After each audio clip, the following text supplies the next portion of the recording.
Košutnjak Park outside the Serbian capital, Belgrade. In May 1914, a Bosnian student, Gavrilo Princip, came here with a Browning pistol for some target practice.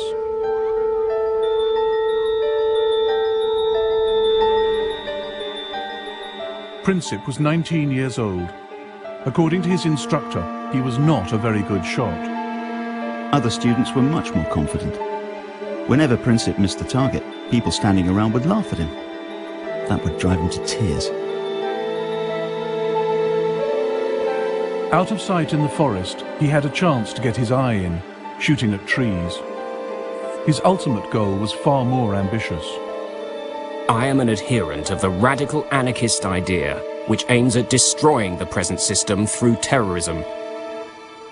In 1914, Princip's wish was granted.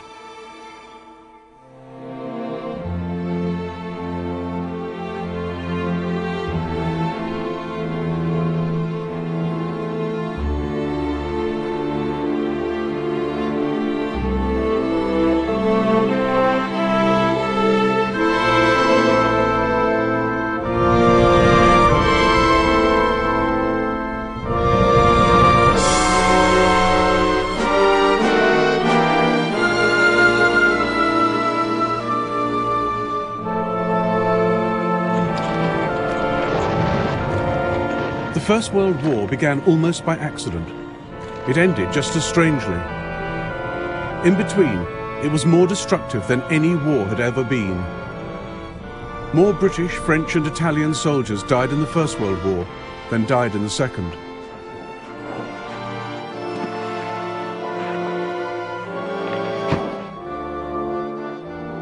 It was the first genuinely global conflict, fought not just on the fields of France and Flanders, but up mountains, across deserts, at sea and in the air. The First World War shaped the 20th century. It sparked the Russian Revolution. It launched America as a world power. The fault lines from its failed peace settlement led the world to a second terrible war barely 20 years later, then to the Cold War. But the ideas the men of 1914 fought for still shape our world today. Nationalism and democracy, the rule of international law and the rights of nations.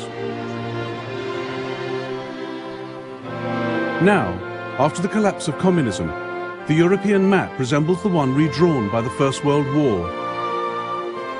We live with its unresolved, bitter consequences in the Middle East and the Balkans. And it was in the Balkans that it all began, nearly 100 years ago.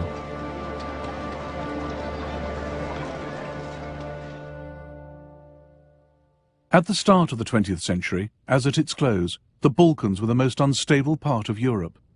Here, three great empires fought for power and influence: the Austro-Hungarian, the Russian, and the Ottoman.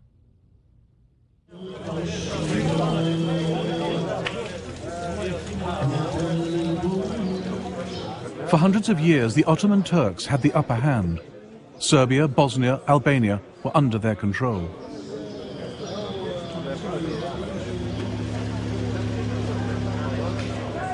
They built over 80 mosques in Serbian Belgrade, but by the 1900s, only this one was left. Serbia had thrown the Turks out and set herself up as an independent Slav kingdom.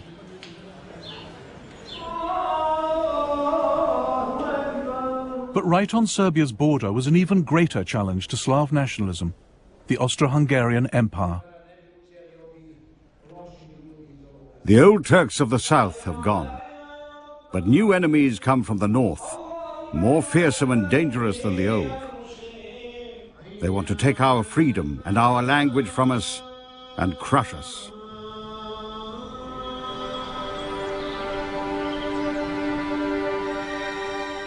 Gavrilo Princip was born in a poor, mountainous part of Bosnia.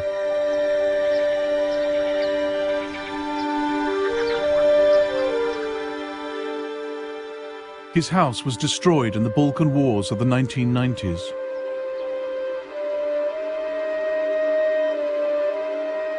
His initials, carved in 1909, are one of the few signs he ever lived here.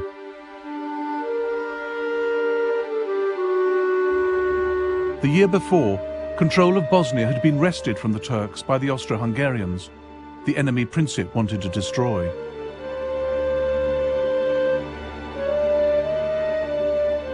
His particular target was the heir to the Austro-Hungarian throne, Franz Ferdinand, member of the ruling family, the Habsburgs.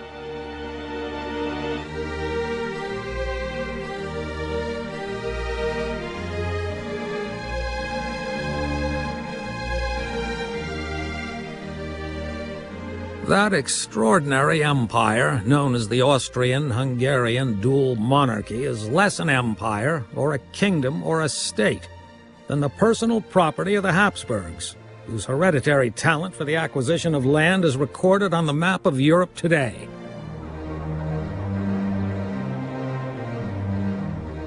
The empire was ruled by Franz Ferdinand's uncle, Franz Joseph. He sat on two thrones, as Emperor of Austria and King of Hungary. By 1914, he'd been in charge for 66 years. He'd spent them trying to resist change of any kind. Hardly ever seen out of military uniform, he hated the idea of political reform. As he told US President Theodore Roosevelt, "You see in me the last European monarch of the old school."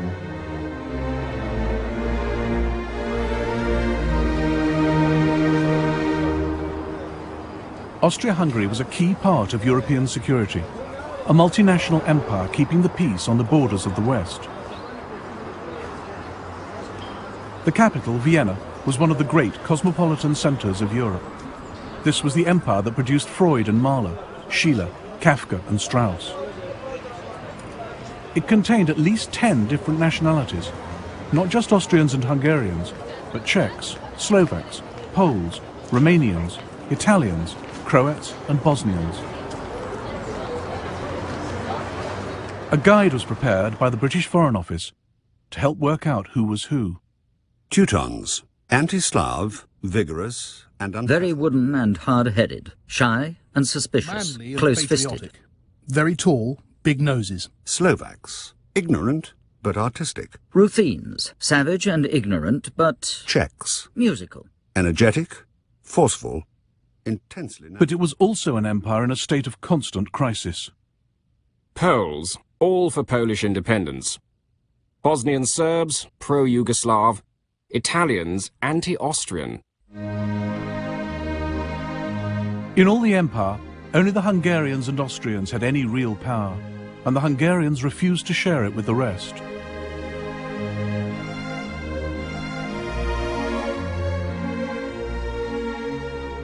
For countries like Serbia, Austria-Hungary was the prison of nations, a repressive, undemocratic state that ground small peoples under its heel.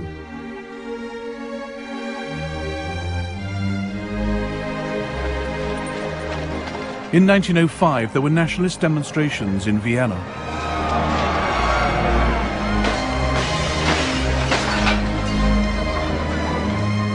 In 1912, there was rioting in Budapest.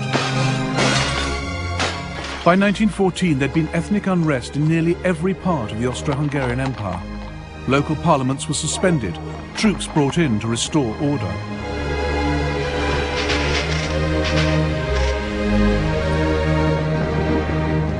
Austria-Hungary's domestic problems gave opportunities to her enemies.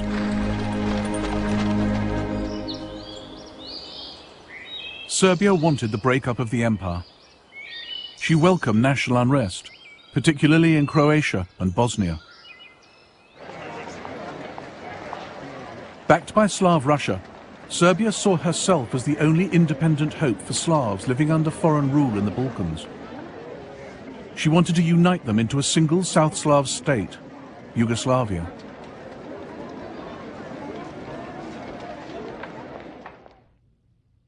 Dragutin Dimitrievich was an officer in the Serbian army.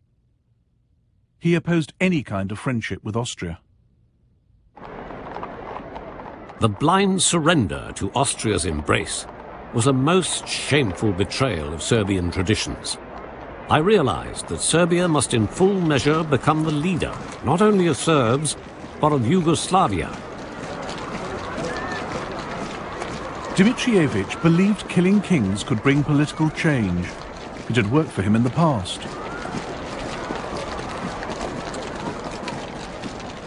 In 1903, he led a palace revolution, killing the old king of Serbia, who was too close to Austria for the army's liking, and installing a new one. The crowds expressed enormous joy. They stuck flowers and leaves in their caps. Windows were decorated with banners, flowers, garlands. Belgrade was celebrating. The rest of the world was horrified at Serbia's bloody coup. Serbia was treated like a rogue state, a nest of revolutionaries, one foreign minister complained. Only 2 countries sent ambassadors to King Peter's coronation: Russia, Serbia's greatest ally, and Austria, her greatest enemy.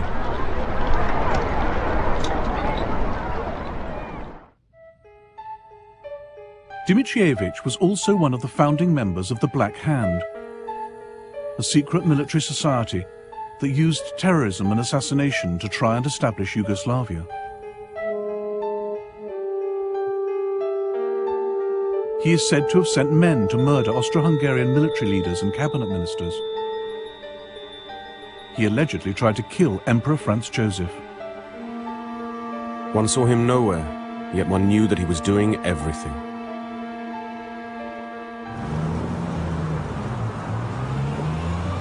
By the spring of 1914, Gavrilo Princip was also in Belgrade, talking revolution with his friends.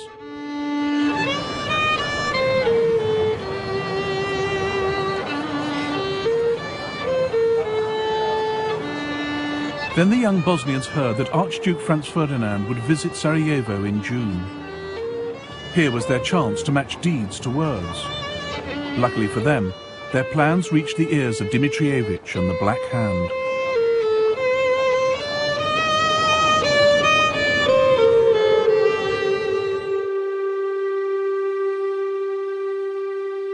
Dimitrievich worked in the Kalemegdan fortress in Belgrade as chief of Serbian military intelligence.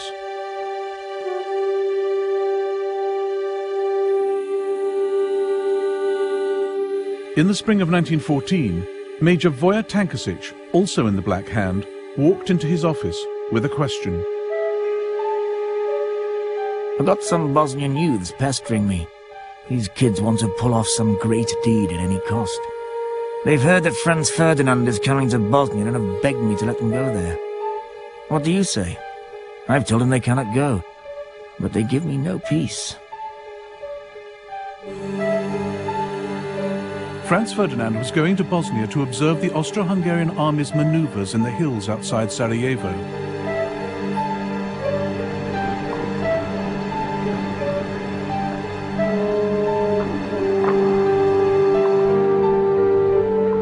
As intelligence chief, Dimitrievich feared these maneuvers were a smokescreen, that what Franz Ferdinand really planned was an invasion of Serbia.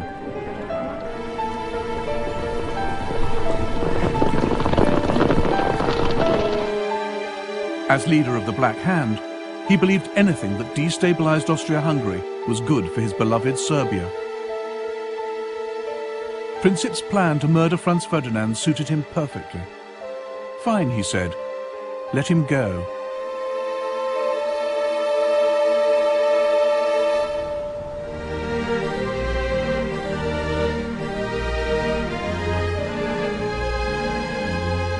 Unlike Gavrilo Princip, Archduke Franz Ferdinand was an excellent shot. One of his castles, Konopishte, in what is now the Czech Republic, is full of the evidence. By the age of 50, he'd shot 5,000 stags, as well as 200,000 other animals, all carefully numbered. Anyone who disturbed the Archduke's peace at Konopishte by trespassing on his land, as unsuspecting trippers sometimes did on Sundays, had to reckon with being shouted at by an irascible and almost apoplectic proprietor, who threatened to shoot anyone who dared set foot in his grounds a second time. By 1914, Franz Ferdinand was emperor in waiting. Everyone knew it couldn't be long before his uncle died. Even the official portrait was ready, Franz Ferdinand with the stars and sash only the emperor could wear. He had no time for the etiquette and convention that hemmed in the Vienna court. He defied his uncle by marrying Sophie Hotek, who was not of royal blood.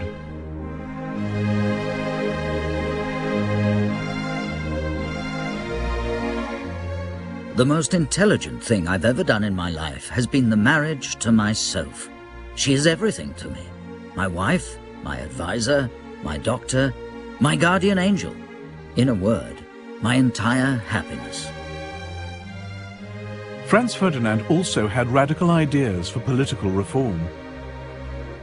He recognized that the less power national minorities had within the empire, the more they'd look to other countries for help.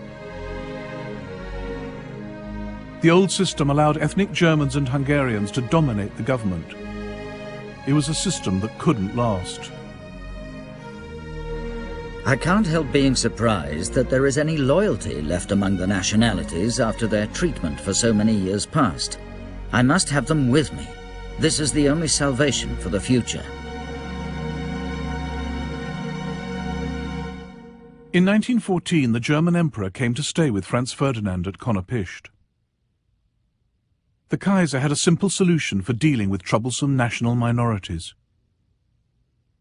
The Slavs are born not to rule, but to obey. This must be brought home to them.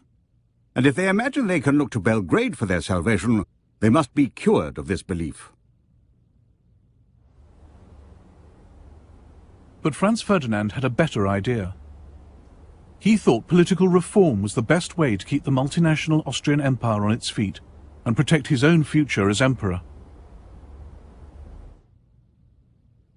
He had this map drawn up, showing how the Habsburg Empire could become the United States of Great Austria.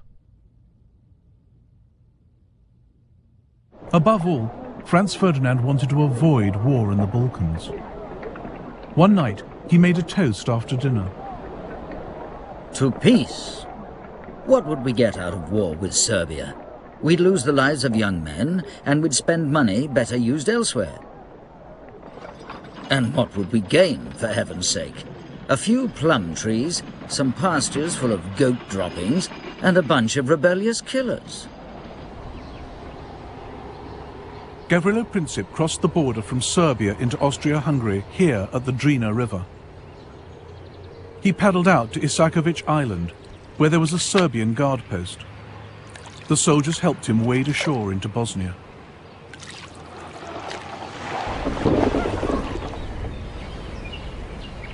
From here, he made his way to Sarajevo, where he met up with 6 others in on the plot.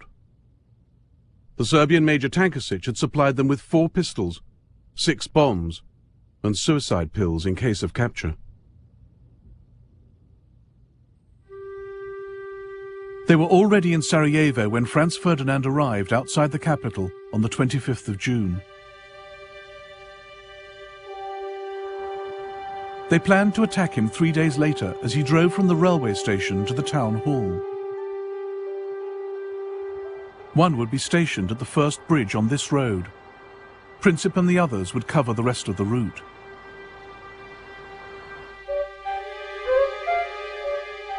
Franz Ferdinand chose the date of his visit badly.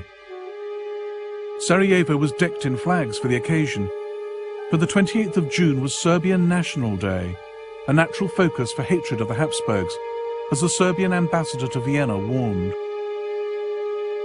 This will cause much discontent. Some young Serb might put a live round rather than a blank in his gun and fire it.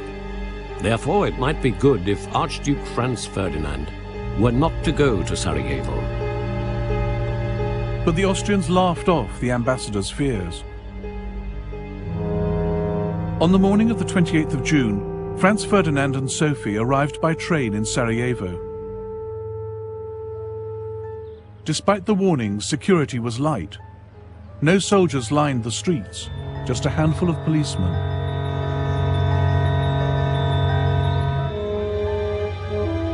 The royal car was a Greffenstift Tourer. At Franz Ferdinand's request, it travelled with the top down, very slowly, so the crowds could see him and he could see the sights.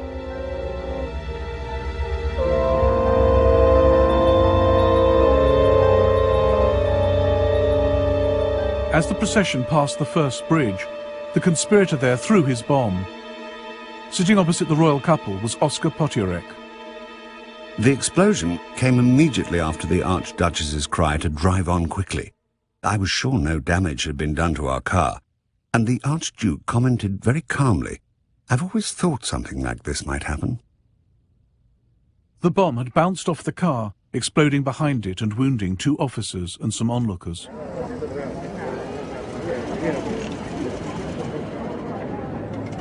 Franz Ferdinand stopped to ask after the casualties before hurrying on to the town hall.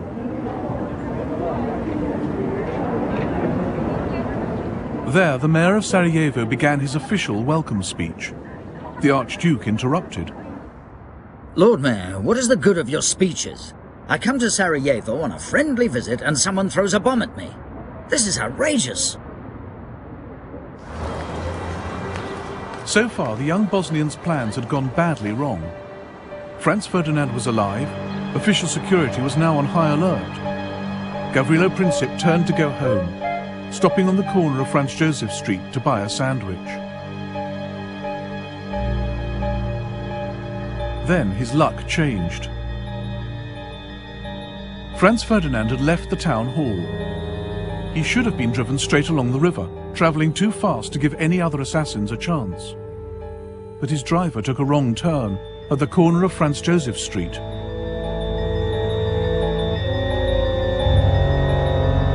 As the royal car tried to reverse onto the main road, Princip came face to face with his target.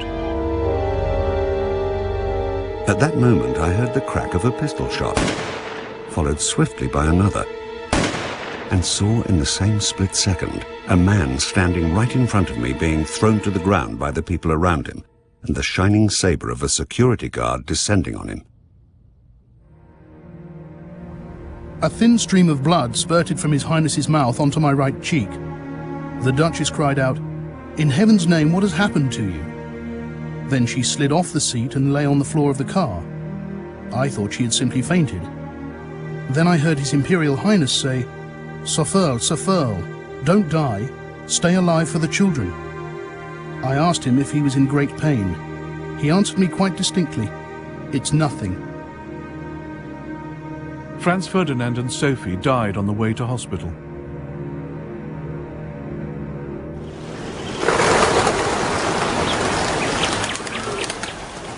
The people of Sarajevo didn't know that a clutch of Serbian army officers had secretly sponsored the assassination. But they made the same leap the world did, that Serbia had as good as pulled the trigger herself. The pro-Austrian element in the crowd went wild. The excitement of the moment turned into fury against everyone and everything Serbian. Serbian shops, schools and churches were smashed and looted. The streets choked with furniture, clothes, bicycles, books, even icons and crosses, twisted and befouled, lying in heaps in the gutters.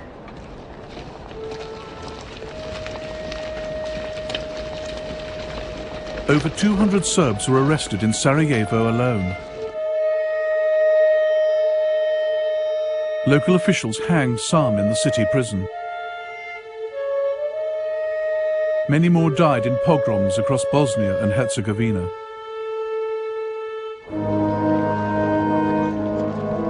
The funeral of Franz Ferdinand and Sophie was held in Vienna on the 4th of July.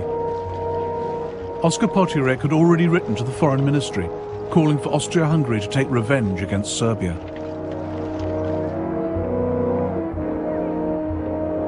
We must take the first opportunity for a destructive blow against Serbia to give the monarchy a few decades of calm internal development. Serbia must learn to fear us again.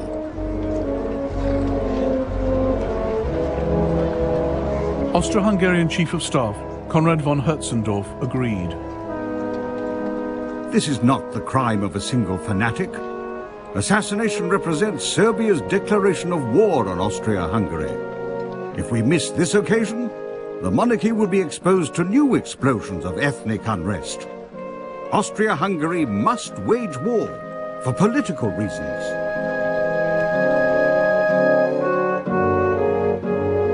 In life, the Crown Prince had been a champion of peaceful coexistence with Serbia. In death, he was becoming a cause for war.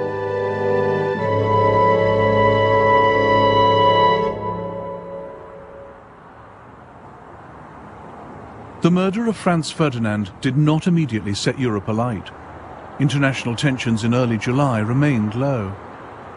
But behind the scenes in Vienna, Austria-Hungary's leaders were planning how to take revenge on Serbia without getting stamped on by Serbia's powerful friends.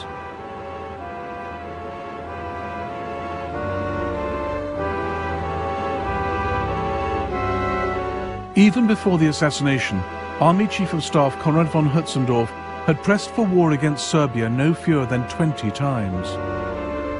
Now he made his case again. I expressed to His Majesty my opinion that war with Serbia was unavoidable. That is entirely correct, said His Majesty.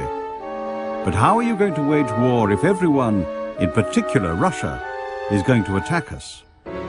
We have backing from Germany, I replied. His Majesty gave me a searching look and said, "Can you be certain of that?" This was the moment when what could have been just another war in the Balkans began to turn into the First World War. Austro-Hungarian Emperor Franz Joseph now asked the German Kaiser for support. On the 6th of July, he got just the answer he wanted.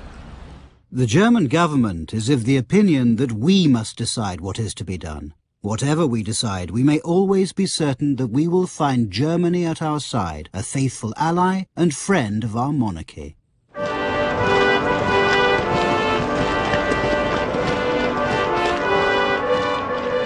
Germany's crucial decision to back Austria was made with no care for the consequences. Neither the Kaiser nor his senior political and military leaders took any steps to find out what Austria-Hungary had in mind. It was an extraordinary oversight, because nothing in the Balkans happened in isolation. Europe was divided into two camps. On one side were Germany, Austria, Hungary and Italy. On the other were France and Russia. War with one could mean war with the others. No one knew how Russia would respond if one of the leading Balkan countries was attacked. She might go to war with Austria to protect Serbia. Then Germany would have to fight to protect Austria.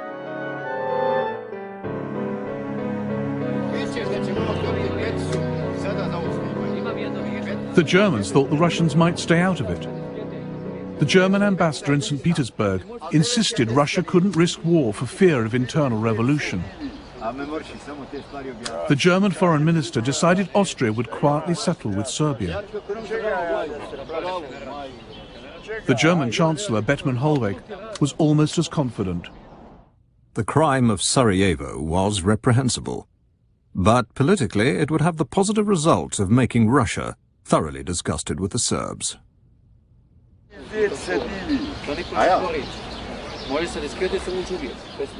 It was Germany's confident support that pushed Austria forward. But far from plunging the world into war in 1914 out of aggression, Germany was just nudging it closer out of incompetence and wishful thinking.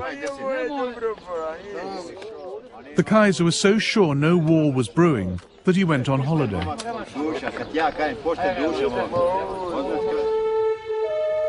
In Sarajevo, the trial of Gavrilo Princip was underway. The court had plenty of evidence to prove that Serbian army officers had helped him, and with Germany's unconditional support, that was enough for Austria. She sentenced Princip to 20 years in jail, where he died in 1918.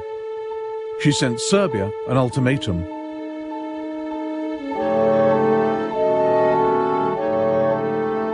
This document was Austria's excuse for war. It was filled with demands so extreme and insulting that Serbia could never accept them. But just in case they did, the Austrian ambassador in Belgrade was ordered to reject any reply as unacceptable. He delivered the ultimatum at 6 p.m. on the 23rd of July 1914. Slavka Mihailovich was a Belgrade doctor. The news of the ultimatum spread quickly, and soon there was a real alert. Streets and bars were crowded with anxious people. Everybody wondered what answer our government would give, whether a new war would be avoided.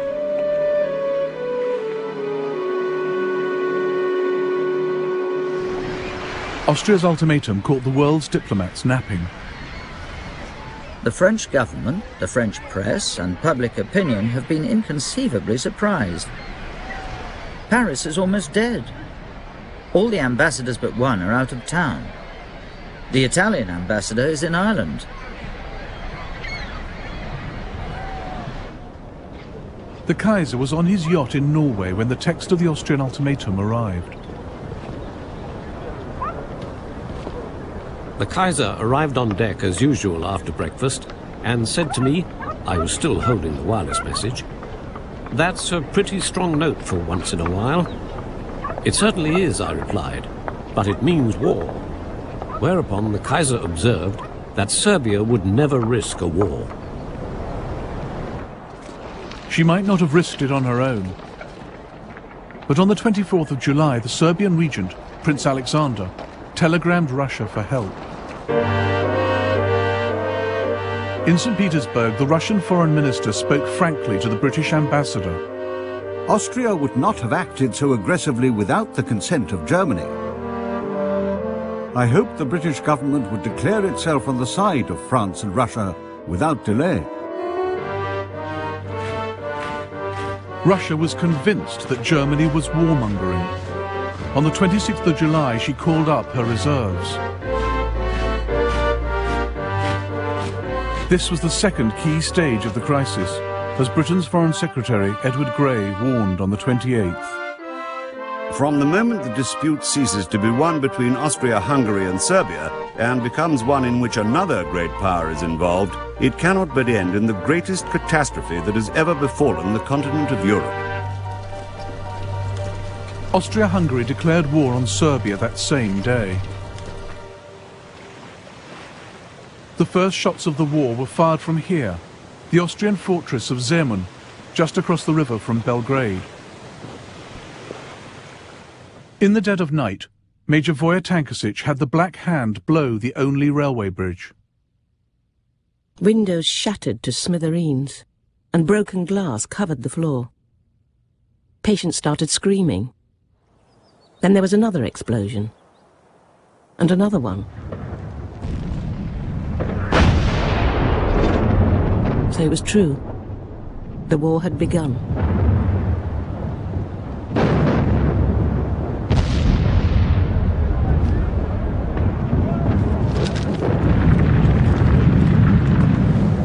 How well our old city deserved the name the Turks had given her, the House of Wars. Shells fired from all sides were crisscrossing above her. The Austrians had peculiar weapons, the so-called monitors. Little boats armed with heavy guns circling Belgrade like rabid dogs and firing from every direction. It was still only a war between Austria-Hungary and Serbia. And on the 29th of July, as the shells fell on Belgrade, there was a final attempt to keep it that way. A series of last-minute telegrams flashed across Europe. Tsar to Kaiser, cousin to cousin. Dear Willie, an ignoble war has been declared on a weak country. The indignation in Russia is enormous. Dear Nicky, I am exerting my utmost influence on the Austrians. I confidently hope you will help me to... Dear Willie, my troops shall not take any provocative action. But by now the crisis was beyond the control of monarchs or politicians. It was in the hands of the military. From the moment Russia mobilized her army, German generals knew their own clock was ticking.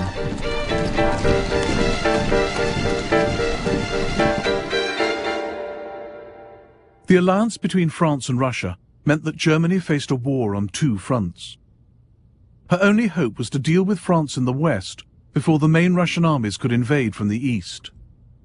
That left no time to wait and see. For Germany, Russian mobilization meant war.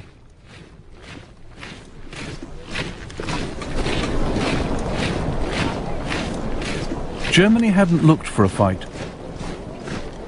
Her generals knew a European war would be long and devastating, even for the victors. But if it was going to happen, they thought, better sooner than later. According to all competent observation, Russia will be prepared to fight in a few years. Then she will crush us by the number of her soldiers. Then she will have built her Baltic Sea Fleet and strategic railways. Our side, meanwhile, will have grown steadily weaker. On the 1st of August, Germany declared war on Russia. 2 days later, she declared war on Russia's ally, France.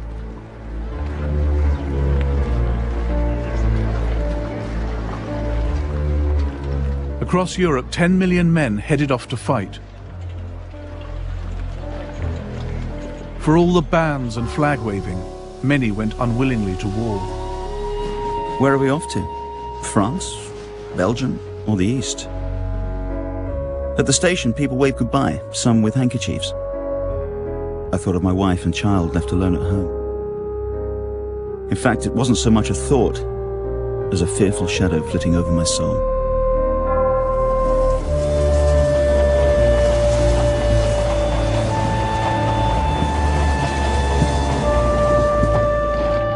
God, how long is this town? My bayonets digging in, my collars strangling me. And when I look up, I see a pretty girl. She was so full of admiration, so moved by it all that I realized we've got to look handsome and walk tall. Off we march to the sound of shrill brass. Although where we're going, you die. You're defaced, hacked up, torn apart. All down the line, my comrades straighten up at the sight of her.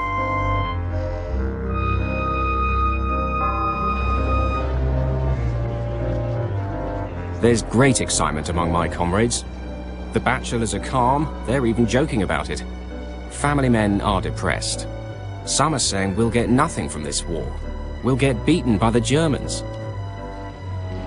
What's in it for us peasant soldiers? Why have we got to fight for some offended Serbs? The leaders had little better idea why they were fighting than the men. They had no lists of war aims.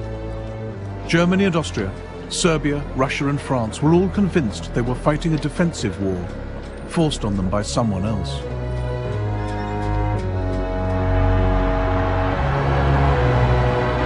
The only great power in Europe still on the sidelines was Britain.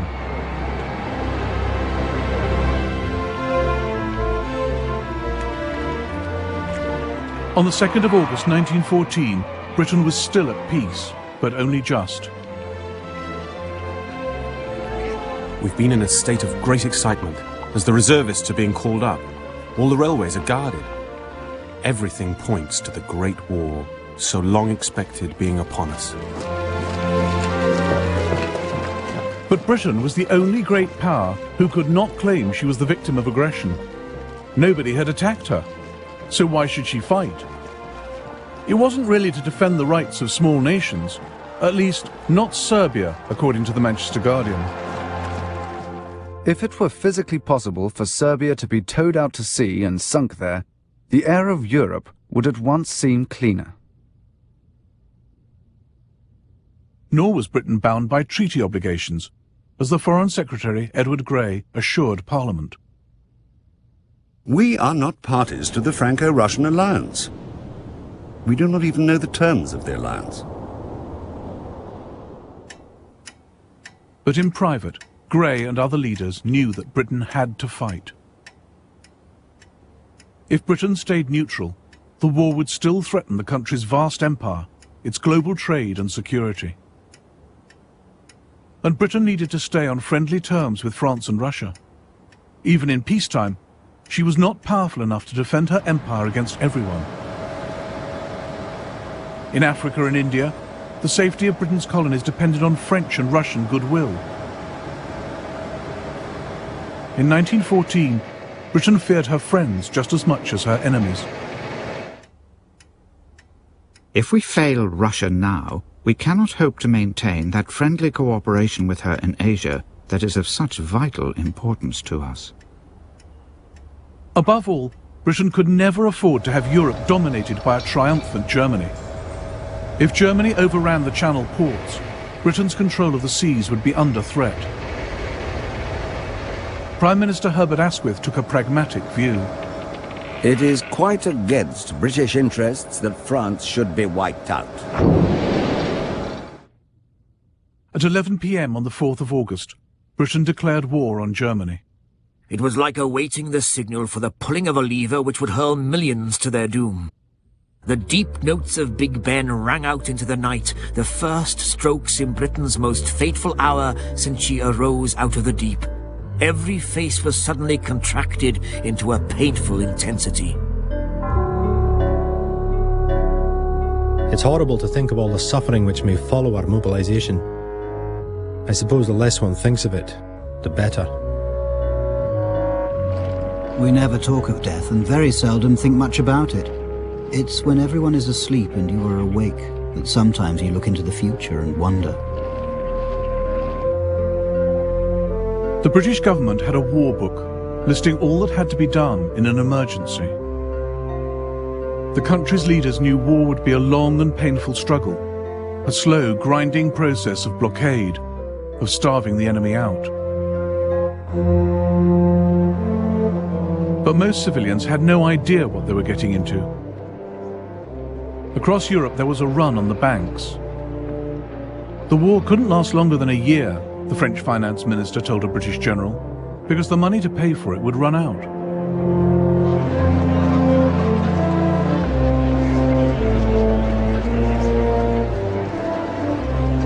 Most people expected Britain, with the largest navy in the world, to fight a sea war.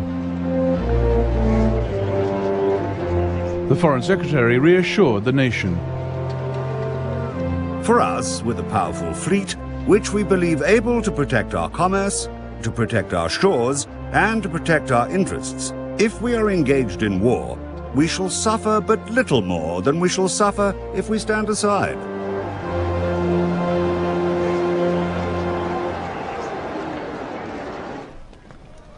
Bert Fielder was a sergeant in the Royal Marines.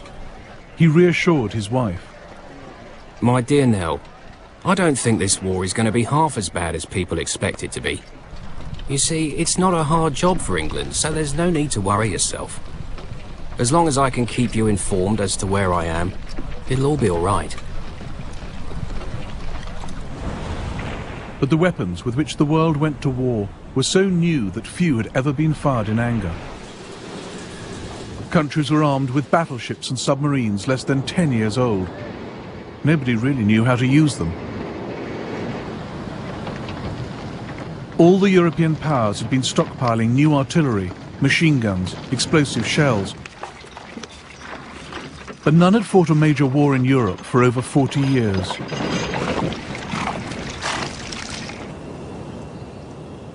The crisis had begun in the Balkans. And as the Austrians faced up to the Serbs, the First World War started here as it would go on everywhere else. A war in which old scores would be settled and the rule book thrown away.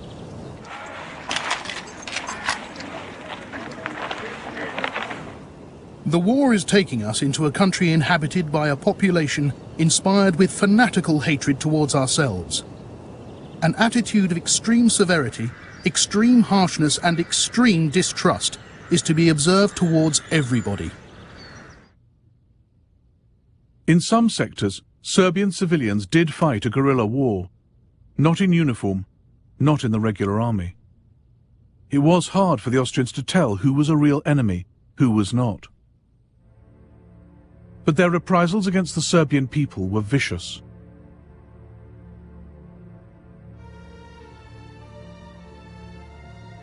This was a war of nationalities and races, not just against an enemy army, but against whole peoples.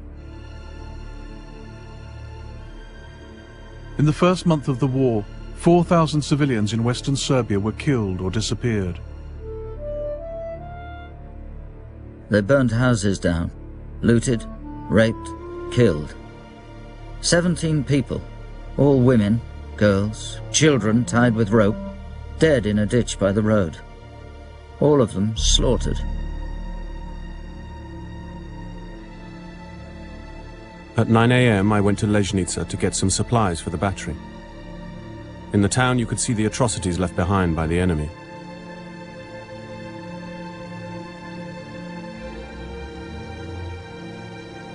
Ten people, some children among them, had been hanged near the church.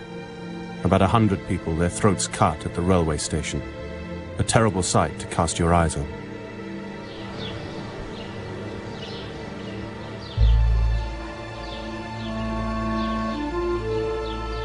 At the Serbian town of Prnjava, this memorial commemorates those who died. The Serbian government commissioned a report into the massacres by a Swiss doctor, Rodolf Reiss.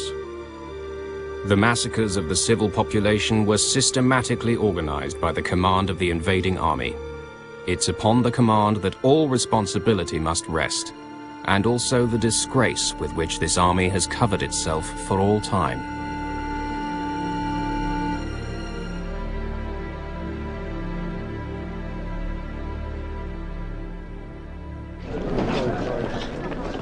Austria-Hungary was far less ruthless when it came to fighting the Serbian army. That too set a pattern for the war, a foretaste of the military weakness which would dog Austria-Hungary's partnership with Germany. This was a war in which events on one front could have a critical effect on another.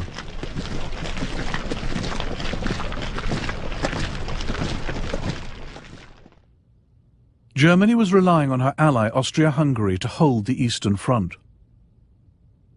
With Russia massing on her borders, Germany was horrified to learn Austria had concentrated her reserves not against Russia, but down in the Balkans to deal with Serbia. Meanwhile, the main Serbian army had marched up from the south of the country, gathering numbers as it went. On the 12th of August, it finally met the Austrians at Ser Mountain.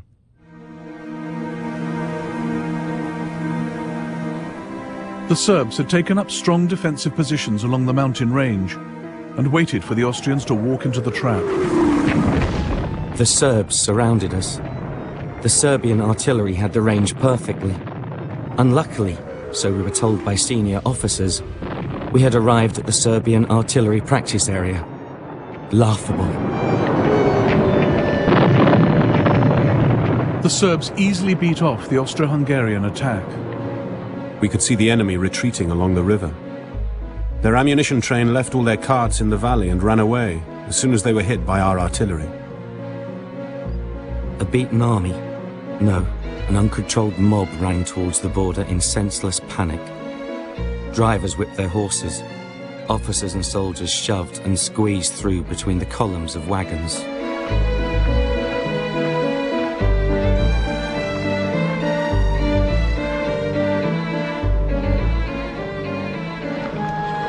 Austro-Hungarian prisoners captured in the first Allied victory of the war. Austria had thought Serbia would be a pushover, swift revenge for the murder of Franz Ferdinand. But Serbia had scattered the Austrian army.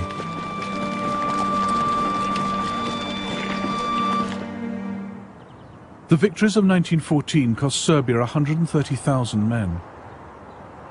They did not die in vain, reads the inscription on this memorial to Serbia's dead. Every nation would learn that nothing in this war would be easy, quick, or clean.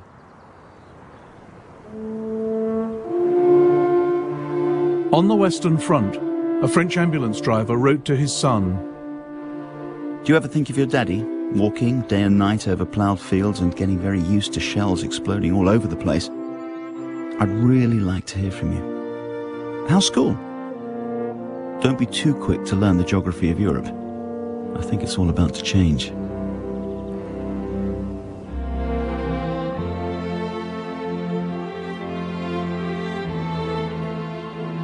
In the next episode of the First World War, German armies roll into Belgium and France, leaving a trail of atrocities. And France, aided by Britain, fights for her life.